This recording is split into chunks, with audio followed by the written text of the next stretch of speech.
Good morning, gamers. Welcome back. I am the AMDM lead. This is my cup of coffee, and this is from Anthem Games. So, we are doing our 30 Days of Gamemastering Challenge. This was presented by TripleCrit.com. Go check them out. They've got good stuff. You can trust me. I am a dungeon master. So, something in my eye I can't see. All right, we are on day 13 of our Game Mastering Challenge. Now, as I've said in the past, the first part of this, first 10 days, were preparation. The second 10 days are things at the table. And the last 10 days are meta. I'm not sure what meta means in this sense, but I believe it's everything else. So day 13 is Rise to the Challenge. How do you balance encounters in your system? Very, very carefully. First thing I do is I use my tools, Goblinist thing, which I'm going to put down in the link down on the bottom there. It is I just call it the Goblinist. Type in tools. I hit T and it pops up on my browser. It is a 5E encounter generator, and it's a very good one. You can choose easy, medium, hard, deadly. You can choose how many players you have. You plug in the players, what level they are, and poof, it generates a encounter based on that. Also, you can put seed monsters in, so if you've got a big boss, you punch that in there and punch in the other creature. It will generate your entire dungeon if you so choose. I go encounter by encounter, game session by game session. So, excuse me. So it changes a little bit. It's much easier. So that's the number one thing I do. The number two is, yes, I will cheat at the table. If my encounters are too deadly for my players as a whole, if I believe I'm going to run into a TPK, or it doesn't fit the narrative of what I'm doing, I might flub some rolls. I don't do it very often. I flub more rolls when I'm dealing with the party that has been playing much longer. When the characters are at higher levels, I will flub more rolls.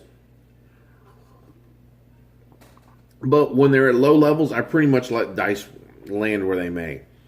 And the reason is at low levels, characters are pretty much expendable. But once you start hitting that level 5 and up, you've been playing these characters for a while. Characters become less expendable. Now I'm not saying I won't kill them. Because story part, that's when they start being able to, let's get these guys resurrected. There's other story elements there. And if my encounter is too easy,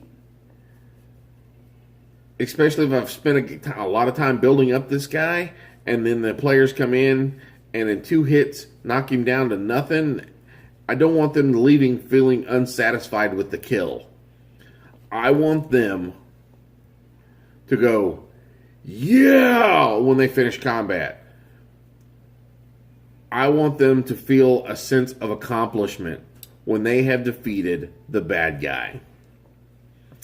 And sometimes you have to mod your characters, your villains, to do so.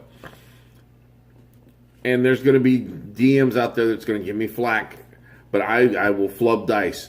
I am not one of these guys that's going to say, well, yeah, you did the first round of initiative, all right, you attack. Okay, he does this. And he rolled a 1, so he's failed that. And it's one thing to fail and just fail. But when there's an epic story that you have been working on, and your characters just come in and go, and the guy dies, it's kind of anticlimactic. And sometimes the players just are like, what? Is that it? Oh. It's not a fight they're going to remember. I want them to remember the game. I want them to go, you know what? That motherfucker, he went down. I want them to remember this asshole.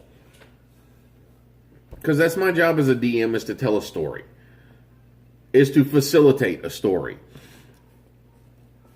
I want the players to feel the range of emotions. Believe me, it's hard to do. I work on it, but in the encounters, I will add hit points. I will subtract hit points. I don't flub dice rolls as much as at lower levels as I do at higher levels when the story demands it. Lower levels, it's pretty much where the dice roll. But as they get into higher levels that have been playing their characters a longer time, I will do more flubbing. Lower levels, they're like cockroaches. You kill them, another adventure takes place. All right, so that's all I'm going to really talk about right now. Like I said, I was probably getting a lot of flack from DMs on that, but I will cheat my ass off to tell a good story and to make the players feel a sense of accomplishment. Because they can just go, if there's no emotion attached to the combat.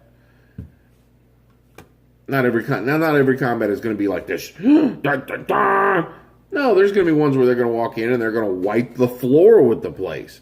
But then there's others. The ones that have, the encounters that you build up. Those are the ones that the dice are just suggestions, in my opinion. They give you a guideline on direction. Lower level stuff, if the characters could easily take it out, yeah, I'm not going to worry about it. But once they start getting up higher level things and stuff they shouldn't be able to take out easily, they take out easily. Yeah, there's some dice rolls that are getting fudged. There's some hit points that are getting added. And because, again, I am the Dungeon Master and my job is to tell a good story. Is to help facilitate a good story. So that's it. My job, how I balance encounters, I make sure that at the end of it all, my players remember a good encounter and they remember the story. That's all I've got for now, gentlemen and ladies. Or ladies in general. Ladies and gentlemen. And everything in between. Thank you for watching. If you like these videos, please click on the like button. If you think someone else would like them, please click on the share button. Every like is an inspiration, every share is an advantage, and every subscription is an experience point. Help me reach 300 experience points so I can get to second level. And now my players, I guarantee my players have stopped watching because I don't want them to get these experience points. I just want to see it. One day, one of them is going to go, hey, oh. So, for every video of mine that you share, I will give you 10 experience points. If you're done, all you have to do is tell your Dungeon Master that the AMDM says, I get these 10 experience points. And he'll go, who? And then you got to show him the video. And then you get another 10 experience points because you've shared it. Again. So see how that works? You can level up in no time. I've got almost 200 videos. You'll level up in no time. So, that's all I got for now, guys. And I'll see you in the next game. Bye.